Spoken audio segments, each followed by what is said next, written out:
ఇలాగా.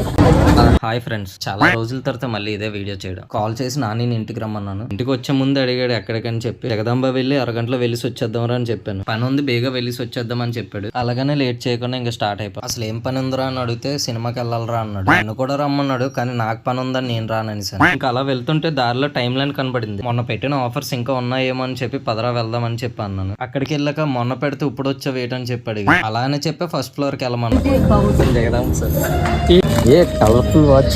100 rupees offer అని ఊరుకాను. ఇదే 100 రూపీస్ కి బయట మంచి కొనుక్కో. చాలా చూసాను కానీ ఏది నచ్చలే. ఇంకెక్కడ టైం వేస్ట్ ఎందుకని డైరెక్ట్ కిందకు వచ్చేసాం. పండగ టైం కాబట్టి ట్రాఫిక్ అయితే మామూలు లేదు. ఎలాగోలాగా ట్రాఫిక్ అంతా దాటుకొని ఒక దగ్గర అయితే బండి పార్క్ చేస్తాం. అసలు జగదాంబ దేనికి వచ్చానంటే మన విరాట్ కోహ్లీ లాగా హీరో కుట్టించుకుందామని. ఇంకా డైరెక్ట్ గా ముందు ఎక్కడ కుట్టించుకున్నానో మళ్ళీ అక్కడికే వెళ్ళాను. కరెక్ట్ గా ఎలా కుట్టాలనేది అన్నకి ఫోటో చూపించాను. అయితే ఫస్ట్ టైం కదా నాకైతే, అయినా సరే భయం వేసింది. ఉండదని తెలిసినా కూడా చిన్న భయం వేసింది. ఎలా వచ్చిందనేది నెక్స్ట్ వీడియోలో చూపిస్తాను. Follow for more. By by.